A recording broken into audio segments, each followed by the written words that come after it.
everyone. Welcome back to another episode of the 1111 Matrix Code Revealed. As always, I'm your host, Garrett King. Today's video, folks, I believe is going to be the smoking gun of evidence that I can show you, proving that the 1111 Matrix Code is indeed real, that it is indeed telling us of the events that I'm theorizing and predicting will take place in 2058. It's what I've been talking about all along. It's going to get deep today, and you're going to see some connections come together that, you know, at this point, you know, I may have even said at one point that at this, you know, that nothing surprises me anymore, but I have to admit this Bible code matrix that I found not only surprised me, but it kind of took my breath away. And for the past couple of days, I've just been sitting back trying to absorb it and take it all in. That's why I didn't do a video last week. Because I've just been researching this, and as you're going to see, this Bible code matrix that I'm going to show you today is just, it's so off the charts that the odds of what I'm going to show you today, the odds of it appearing in the Bible code in this particular matrix is almost 2 billion to 1. Okay? That's astronomical. Okay? Almost 2 billion to 1. It just really, like I said, it just really kind of took my breath away. Let's just get into it. Let's just jump into it. In order to do so, I need to kind of go back a little bit. Some of this will make sense to most of you who have been following along. If you're just jumping in on this video and you haven't seen any of the others, you're going to get pretty confused. So I suggest going back and watching, you know, the past videos. But I want to go back to Genesis. We keep going back to Genesis. Back to the very first word in Genesis that makes up the phrase "in the beginning." And not too long ago, I did a breakdown of just this very first word and how when you take the first 3 letters of the word, you get the word created. When you take the last 3 letters of the word, you get set in place or make stationary. When you take the first 3 letters again, has an alternate meaning, which is to cut down. And we get the words covenant, fire, head, house, and sun. And I've described all this in a past video. But essentially, in the very first word of Genesis, it's telling us that God created the heaven and the earth, or the heavens and the earth. He set them in place. He made them stationary, but he means to cut them down. And he's going to do so using a covenant of fire, okay? And that covenant of fire is going to be the head of his household, which would be his son, okay? Jesus Christ. I've already gone through that, but I just want to reiterate and kind of refresh your memory about that, because it's all going to make sense here in just a moment. Okay? So again, God created the heavens and the earth. He set them in place. He means to cut them down with a covenant of fire.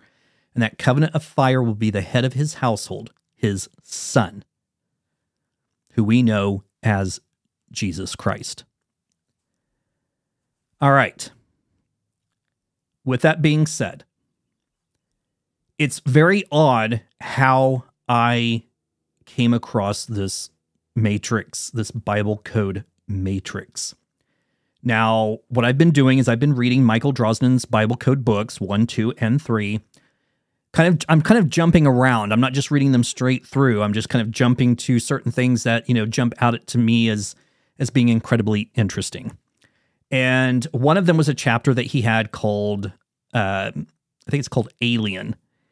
And so I started doing the same searches that Michael Drosnin did, putting in the same master word and then seeing if I could find the slave words that he also used in the same matrix.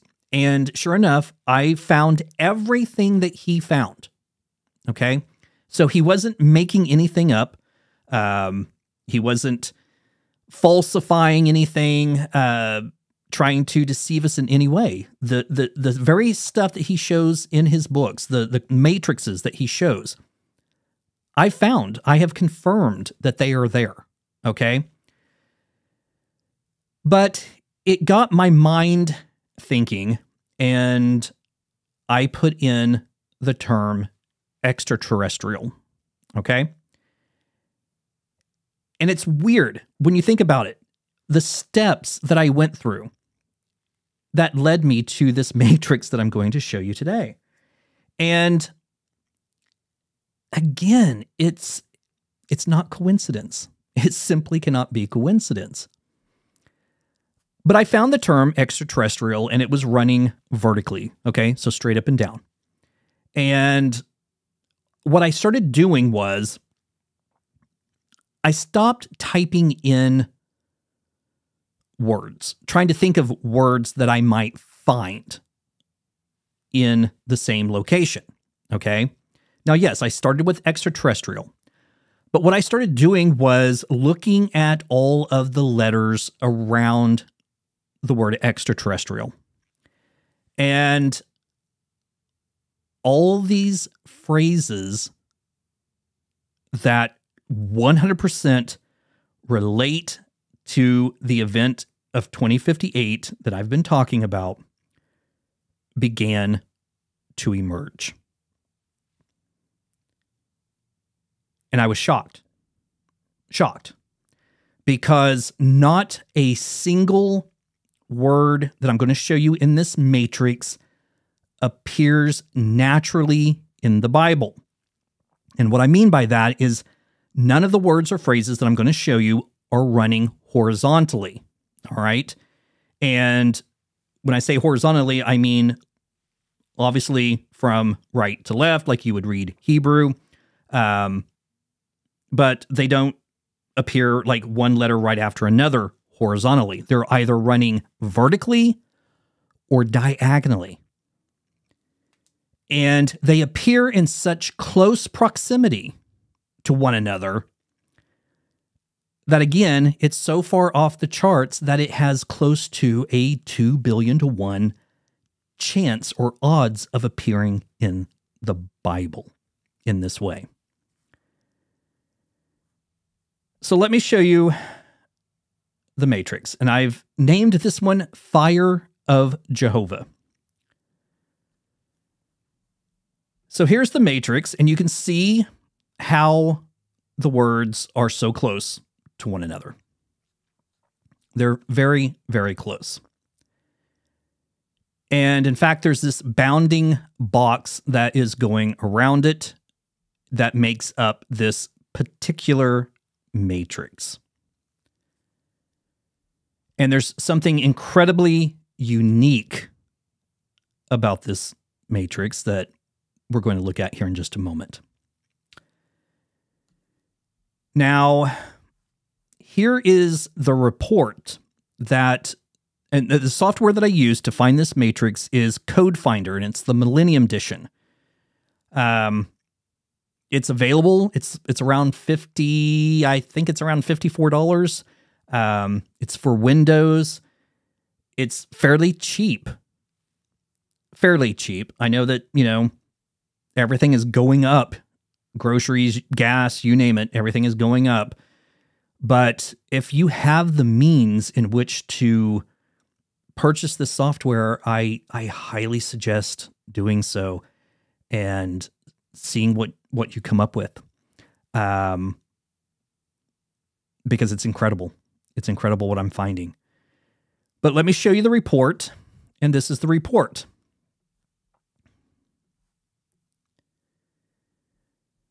So the ELS, which was the equidistant letter sequence reference, is 30 characters between the rows. There are 6 displayed terms in the matrix, and the matrix starts at Ezekiel and ends at Ezekiel, okay? In the Bible. That's the chapter of the Bible that this entire matrix is found within. I had no idea that it was all going to be contained within Ezekiel. I wasn't searching Ezekiel. I was searching the entire Tanakh. It just so happens that all of these phrases appeared in Ezekiel. Now, here's where it gets really interesting. The matrix spans 311 characters of the surface text. And this was a shock to me, folks, when I saw this next bit of information here. The matrix has 11 rows and 11 columns. 11, 11. That is by design, but not by my design, okay? I didn't put in a search area of just simply 11 by 11, okay? The matrix itself came out to be 11 by 11. So let's just look here at the top. So counting from the right to the left, we have 1, 2, 3, 4, 5, 6, 7, 8, 9, 10, 11. So there's 11 across. Going down, we have 1, 2, 3, 4, 5, 6, 7, 8, 9, 10, 11. Okay? And the reason it's 11 by 11 is because this letter is touching the edge, this one's touching the edge, this one's touching the edge, and this one's touching the edge. Okay? So it gives us a bounding box that is 11 by 11.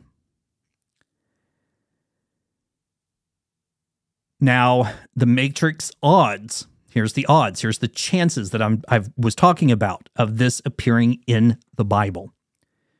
Was 1 chance in 1,955,009,005.514.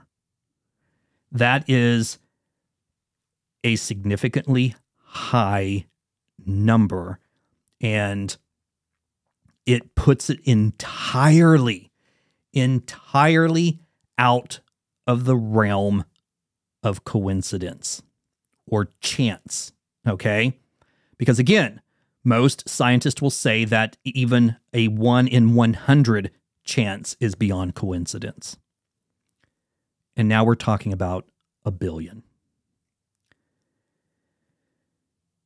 Now, just to show what I was referring to just a moment ago, when I said that I was searching for the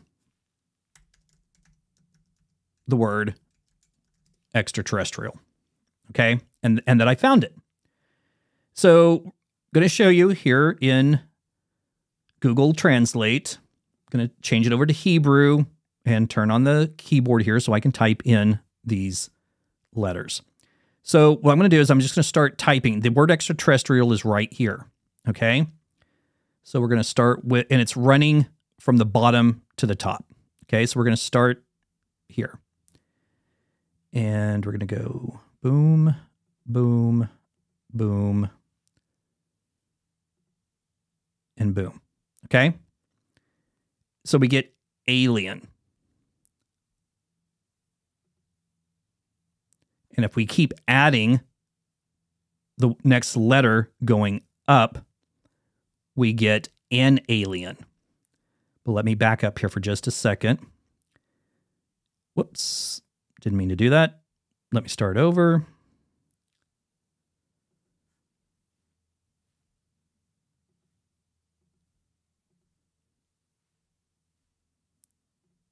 Okay, so we see the word alien.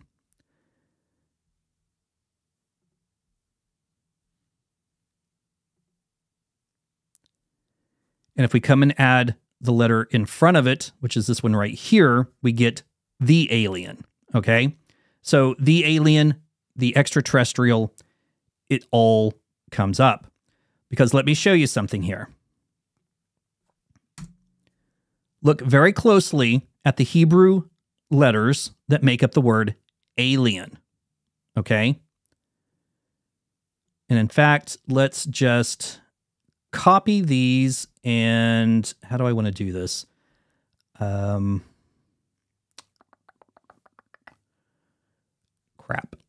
Well, shit. Hang on. Sorry, folks.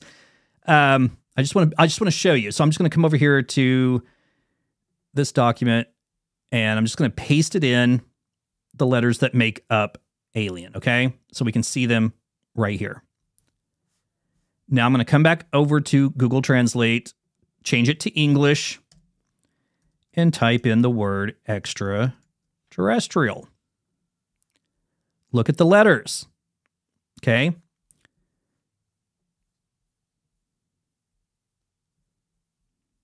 Let's move this over, move it up, okay?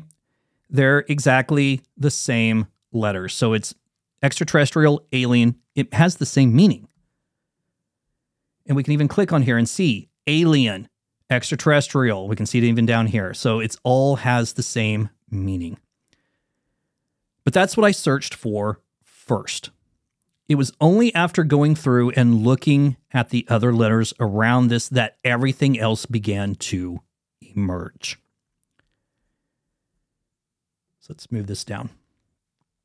Now, the master search word, and it's not even a word, it's more like a phrase that I found after. So I found it after I found the word extraterrestrial. Then I removed extraterrestrial and changed the master phrase to be this very first one, to be transcribed.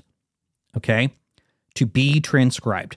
What does it mean to transcribe something? It means to write it down, to record it, to make a document of it, to make it known, okay?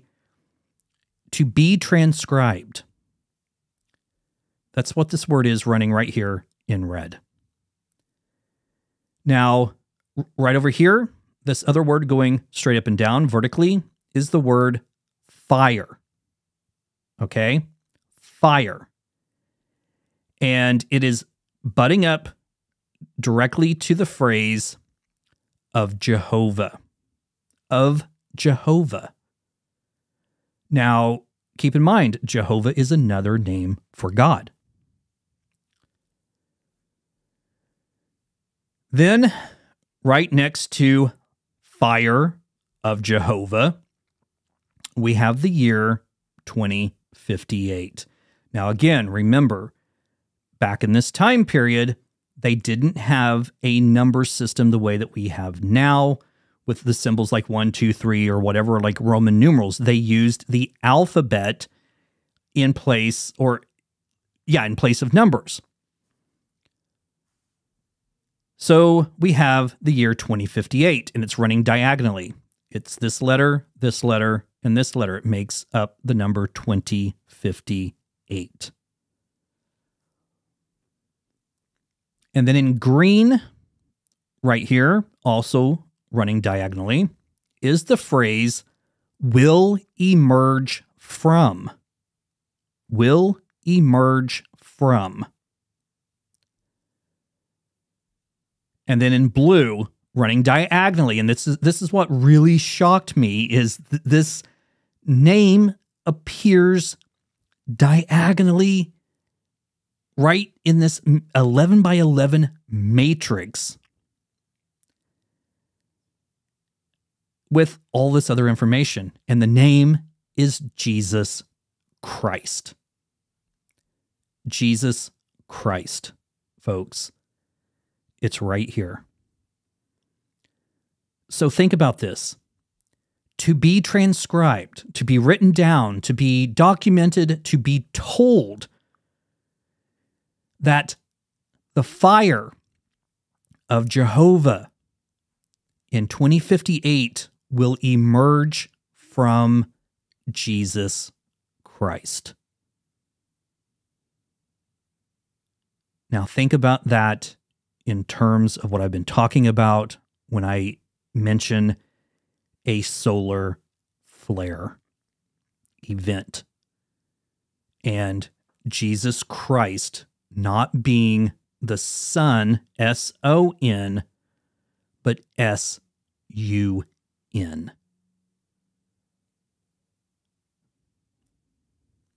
The fire of Jehovah will emerge from Jesus Christ in the year 2058.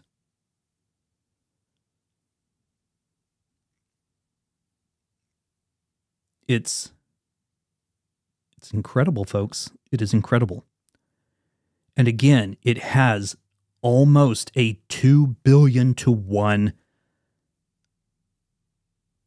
chance of appearing. It's beyond coincidence. Now there's some more here that I want to show you.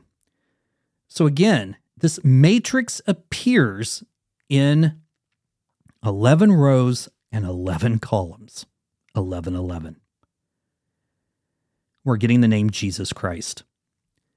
As I've shown in the past, Lord Jesus Christ in Gematria has the value of 144. And I've shown this in the past where I made a 11 by 11 grid.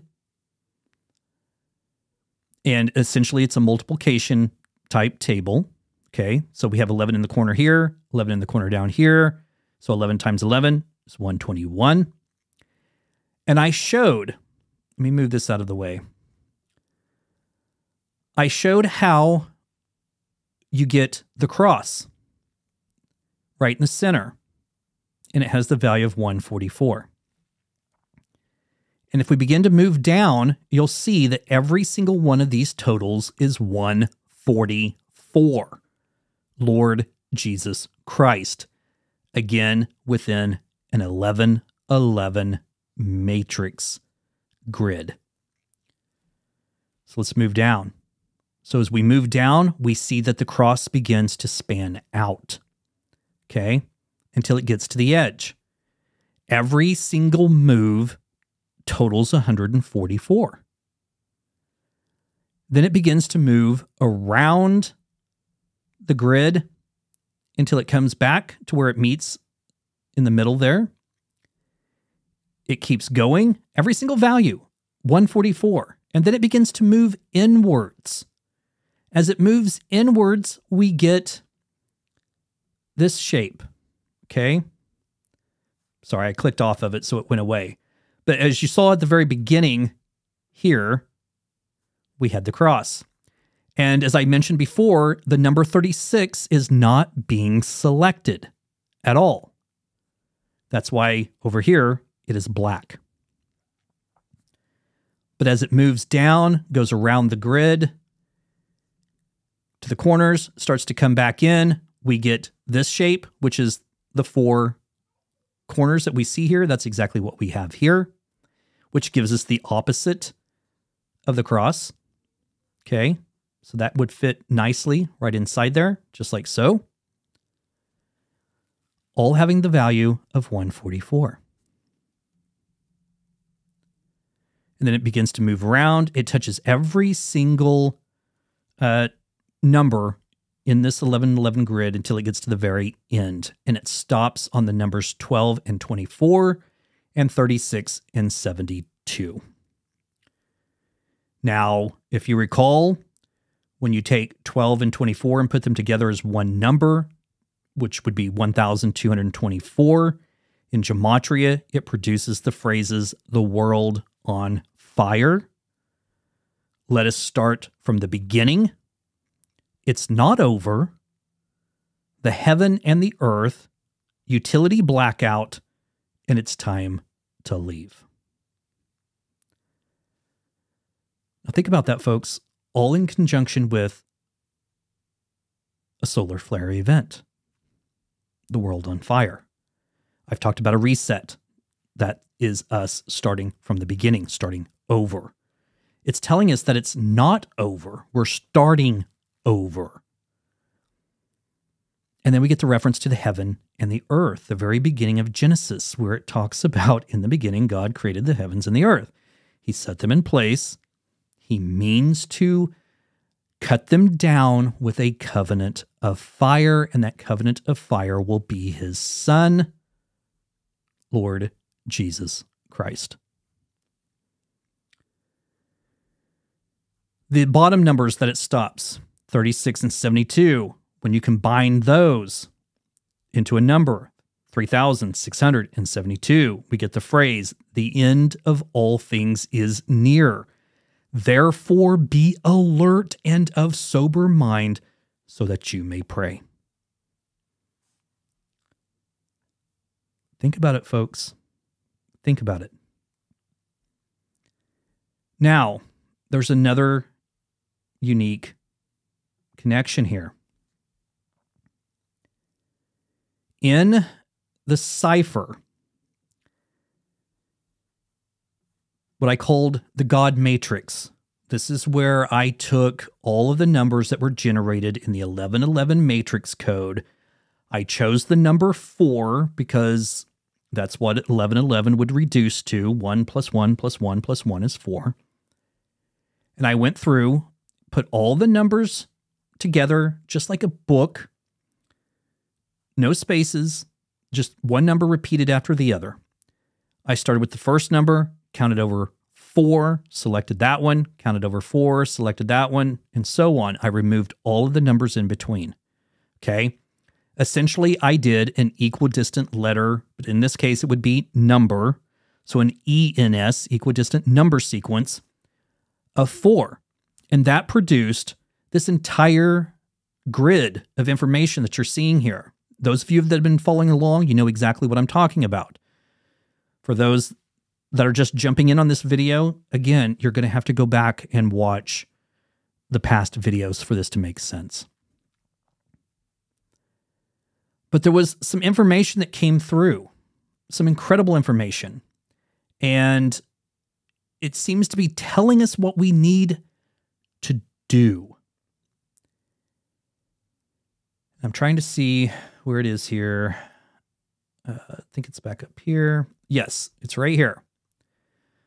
Where we got the phrases, live in love without limit. This is the power. Live in love, united, and he will redeem. Okay? So what does that mean? It can't be any more clear. It's telling us that we all need to live in love of everyone. We need to stop the bickering, the fighting, the racism, the prejudice.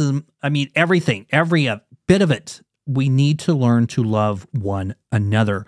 We need to become united as human beings on this planet because we're all in this together. We're all in this together. It's not just my earth. It's not just your earth. It's not just your neighbor's earth. It's our earth. It's our home.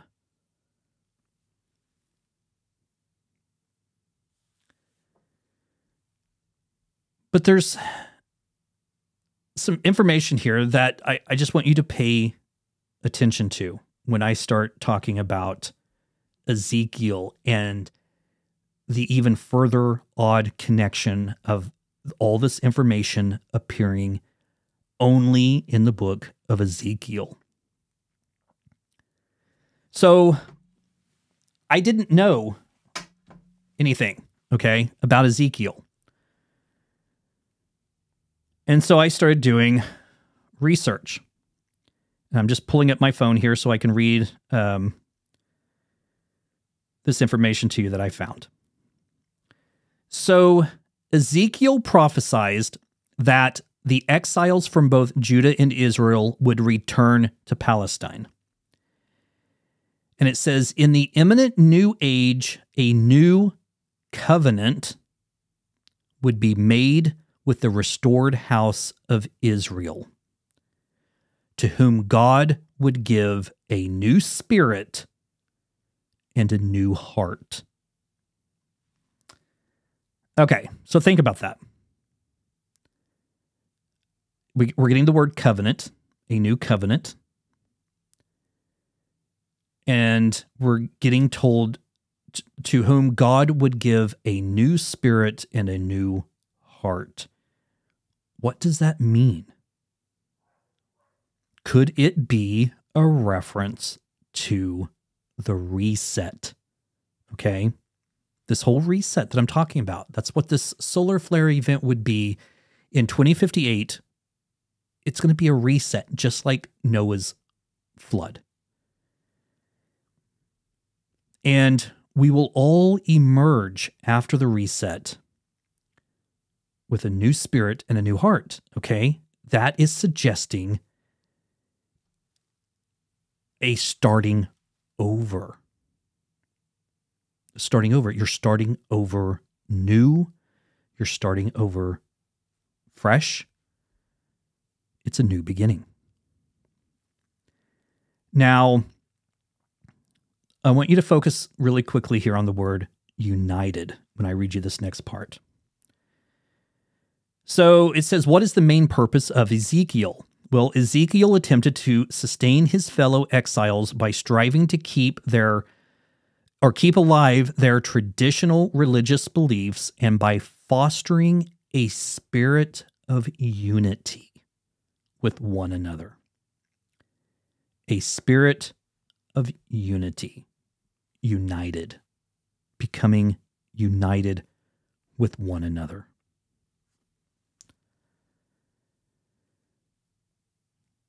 Okay. Now, this is where it gets even more bizarre. So again, this entire matrix, this fire of Jehovah, appearing only in Ezekiel, and it appears to be a warning, letting us know of what is to come. Okay? So this next portion says, what is the moral? What is the moral of Ezekiel? And it states in Ezekiel, God calls the prophet Ezekiel, to be a watchman for the house of Israel. It says this is no small task, but it is pretty straightforward. It is Ezekiel's duty as a watchman to warn Israel of approaching danger.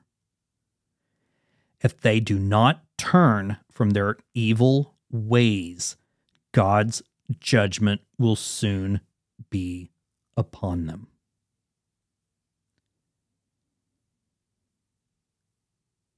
Do you see the connections?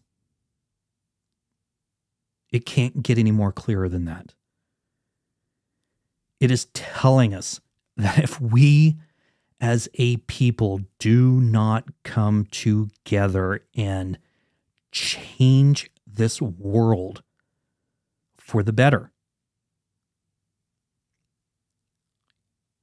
He's going to wipe us out and start all over. It's exactly what he did with Noah's flood. He saw the state of the world that it was in, and he flooded everything. Flooded everything. And only a small handful were left to start over.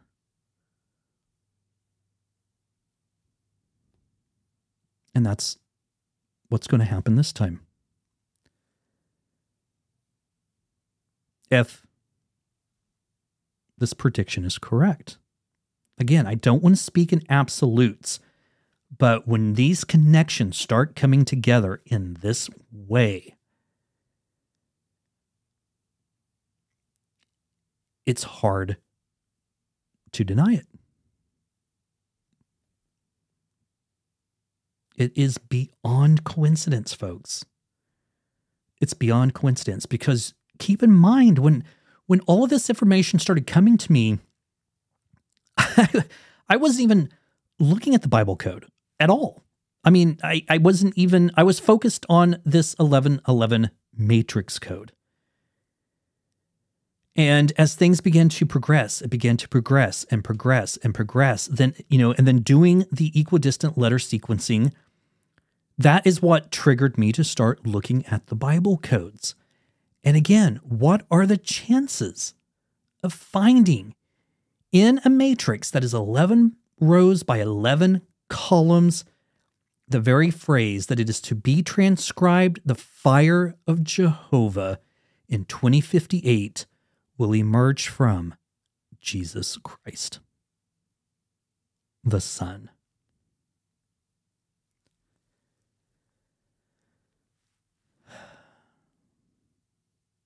It's a lot to take in. It's a lot to digest. I get it. I get it.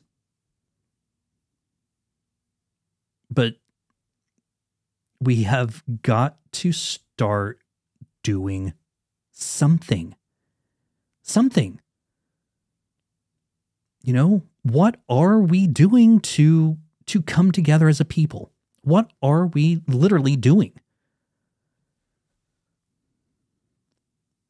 I mean, sure, we're coming, in small groups, small sections, but it needs to be a much larger collective of people coming together as one.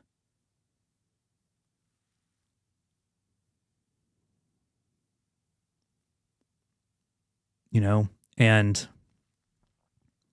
one way that can happen is, by sharing this information, sharing it with your friends, your family, and let them share it with their friends and so on, and just keep passing the information around and getting the information out there.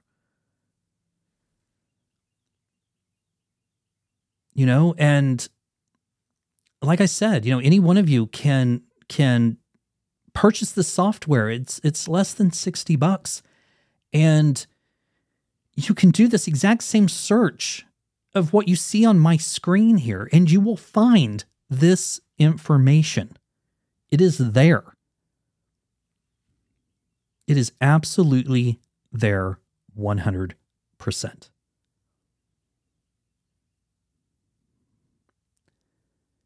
Yeah. So that's what I wanted to show you today. I know it's deep, and I know, again, it's a lot to absorb, but I can only guess that it's only going to get deeper. Because like I said, I've been going over Michael Drosnin's Bible codes that he found and just verifying that they are accurate, and so far they are. Haven't come across a single one that does not display exactly the way that he described.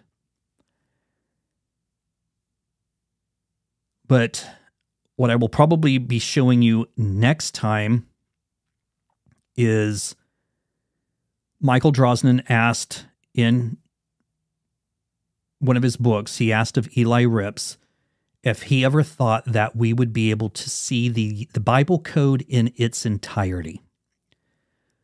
And Eli Rips replied, well, if we had the key, we could do it. But it's finding the key.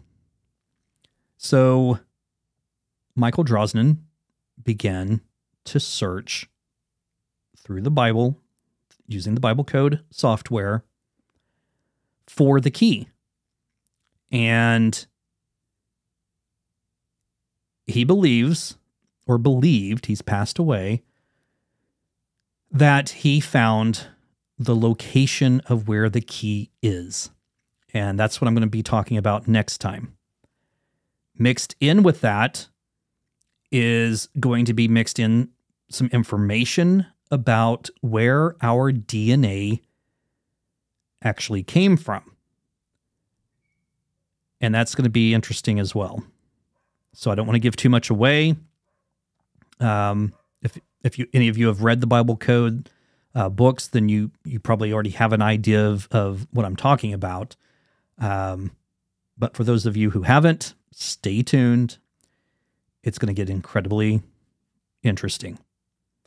But make what you will of this information that I'm showing you today. But again, folks, all of these connections coming together the way that they do cannot be coincidence. And I want to show you something else here very quickly before I go ahead and end this. All this information is contained within this rectangle, this 11 by 11 matrix, okay? Right here, starting with this letter and going up. So let me just draw a bounding box around this. These letters right here, again, keep in mind that they used the same alphabet for their words as they did for their letters. But these letters right here make up, well, shit, I didn't mean to do that. Sorry. Let me reselect it. But these letters right here make up the number 1111.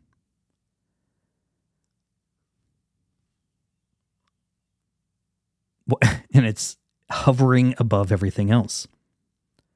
The number 1111 is hovering above everything else.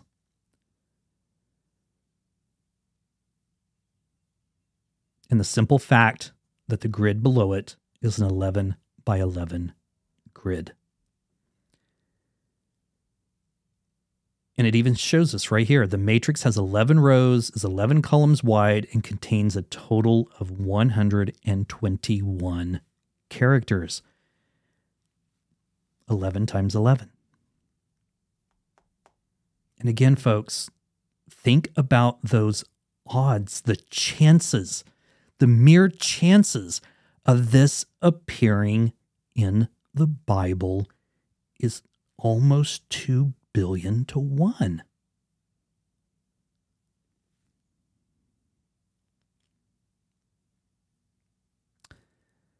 All right, I'm going to leave you with that information.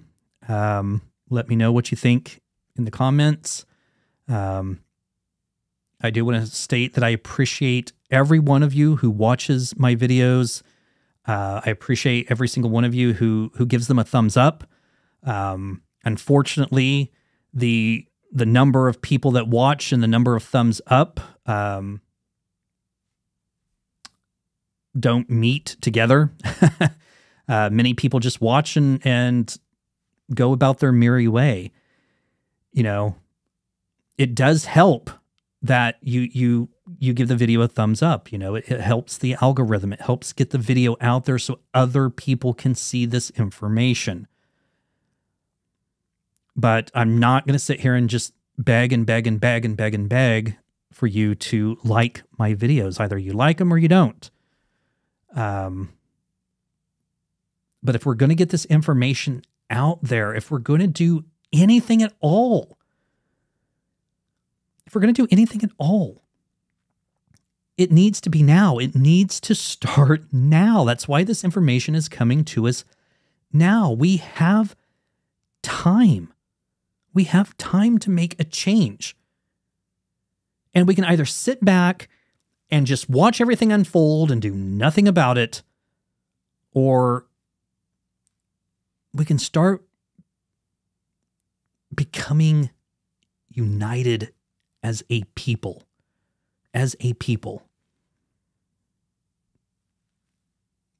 Okay. There you have it. Until next time, I hope you all take tremendous care of yourselves. I hope you have a great rest of the week. And until next time,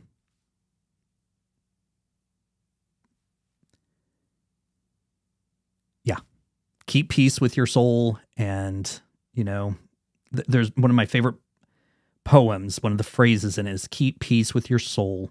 It is still a beautiful world. All right. I'm out of here, folks.